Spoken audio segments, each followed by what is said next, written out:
Today I'm going to be showing you some basic navigation and functionality in Centura's new client portal. And for purposes of this training, I'll be using a test client. This is not any live client data or account information.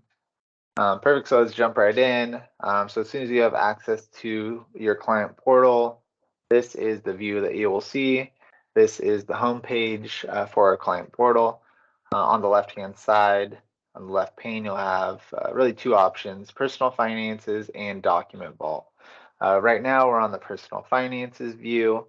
So it's giving us a summary of our market value across all accounts and some additional data points that we're going to review as well. One thing to note as well is if you have multiple households or entities that Centura is managing, you do have the option to toggle between those households. If you click the top right, the three lines, you're going to be able to see all your households that are under this under your client portal user ID or user login. So something to note there, you do have the option to toggle between multiple households and see all your accounts across all households. So for this specific household, to view all accounts, you can click the drop down next to investments, and it's going to give you a breakdown of all your managed accounts and unmanaged accounts, as well as their amount, their value. So basically, you can see all accounts that Centura has advisory on or has viewability to see. They're all being pulled into this portal. And then next, for managed accounts, this dropdown is going to give you the option to drill down, if you'd like, to a specific account and see specific data for that account. So say performance or positions, and you want to see it just for that account. I'm going to keep it as all accounts. So if you have it as just the default's going to be all accounts across the entire household. So I'm going to keep it as the default. And then just want to point out that there are three main tabs that you can toggle between. The first is summary, which is the default. Then it gives performance and positions, which we'll go over briefly as well. And then next, one big thing to point out is you do have the option to choose between specific time frames. So anytime you change this time frame here, it's going to alter the data below. So just something to keep in mind when you're changing this or when you're viewing the data as well. So let's go ahead and change it to year to date. So you can see the data changed since it's a different time frame. So it's pulling in different data. Then I'm just going to go over a couple of these tiles and then we'll move on to the other tabs. So first, you're going to be able to see your market value as of the previous day. So this is not live data that's being pulled into the client portal. It is delayed by 1 day. So something to keep in mind. Then next, you can see the return. So this return is for all accounts in this specific household for year to date. And you can obviously change the filter if you want to see the time frame and see if you want to see the return on a different time frame. Next is a transaction summary. So it's going to give you a breakdown of your market value, beginning market value for that specific time frame. Let's go ahead and change this to since inception, actually. So now you can see all the contributions, withdrawals, advisory fees, etc. Since inception, which is useful.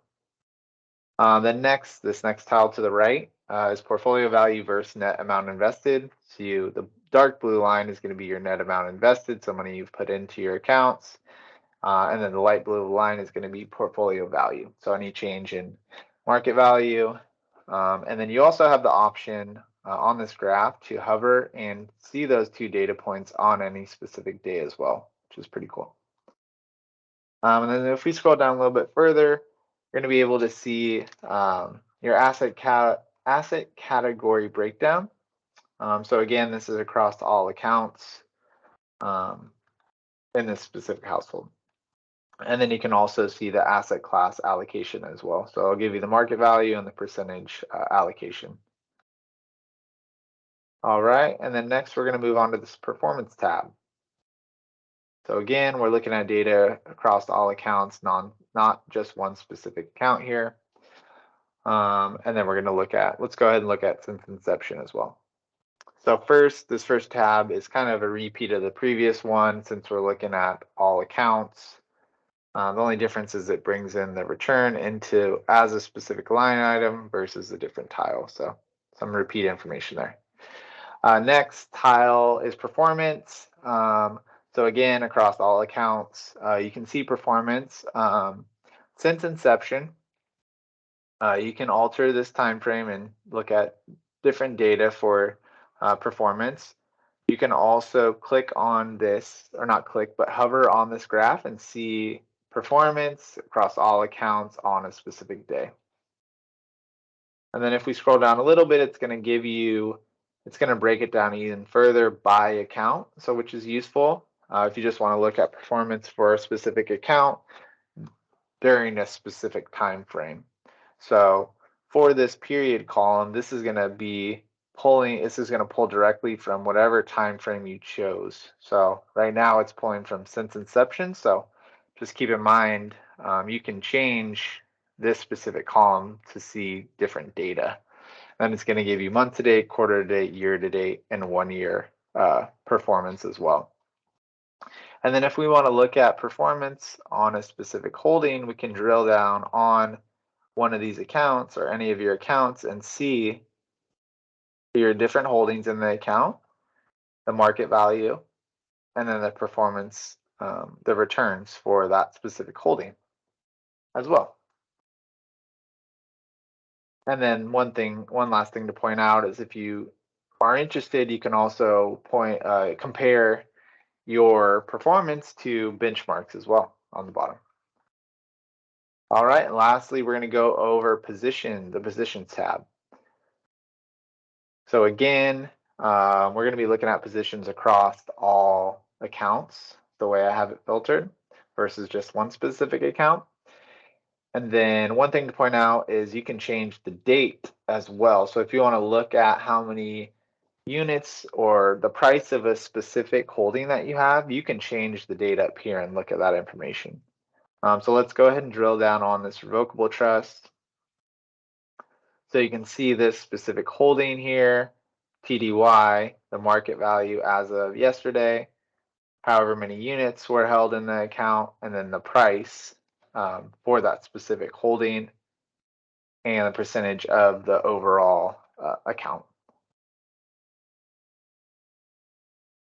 All right, and then yeah, I think that's it. Thank you guys for all tuning in. If you do have any questions, feel free to reach out to our client service team and we can help you out with any issues you have logging in, or if you have any other want to set up for any additional client portal trainings, happy to help out there. Thank you guys.